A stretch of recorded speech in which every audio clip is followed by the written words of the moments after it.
Hello, and welcome to another Tristan Has Thoughts Destiny 2 discussion.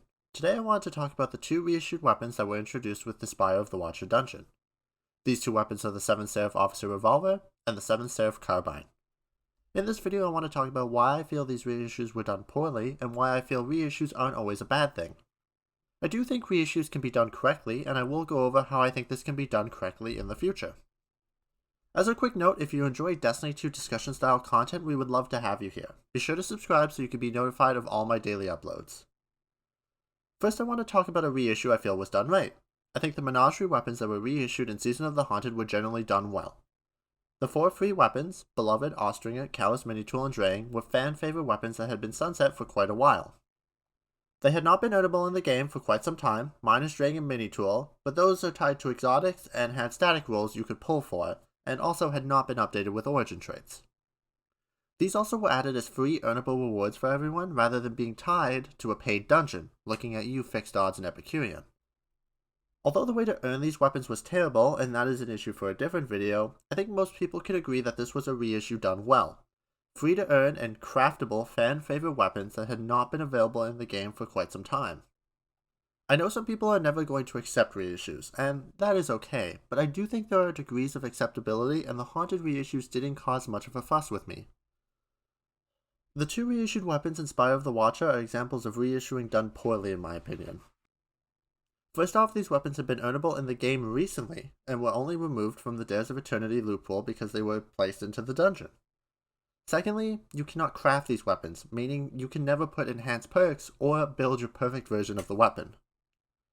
These two weapons were also generally weaker, stat and perk-wise, due to their ability to create Warmind cells. When Warmind cells were at the peak of their power, this was generally acceptable as Warmind cells could do insane room-wide clearing, suppressing, and debuffing.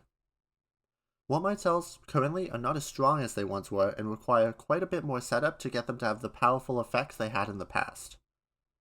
I feel reintroducing these two weapons back into the game without retouching Warmind cells was a bit of a miss on Bungie's part. Another aspect is these two weapons were never fan favorites. Weapons like the 7 Seraph CQC-12, shotgun, 7 Seraph SI-2, sidearm, and the 7 Seraph VY-7, SMG, were definitely more popular than these. I feel all three of these weapons could have been reintroduced better than the 7 Seraph auto and hand cannon, and even benefited from the new perk pools and origin trait in a much more potent way. The 7 Seraph auto and hand cannon simply bloat a desirable loophole and make it feel really bad whenever you get them from the dungeon. Hopefully in the future Bungie puts a bit more time and thought into the weapons they reissue. The current trend seems to be that dungeons will provide 4 new weapons along with 2 reissues. My goal is to provide feedback on why these reissues feel wrong and hopefully lead to Bungie making some better decisions when it comes to reissues and paid content. What do you think? Would you have preferred no reissues at all and just the 4 new weapons? Do you think the reissue should have been craftable from the dungeon? Let me know your thoughts below in the comments. As usual, please keep it respectful in the comments and I will try to respond to as many as I can. After each video release, I do go live on Twitch, so if you would like to continue the discussion on this topic in a live setting, come on over to twitch.tv Tristan Has Thoughts D2. To see more videos like this, be sure to subscribe as I upload daily, and remember, for each like this video gets, a capybara gets a big scritch.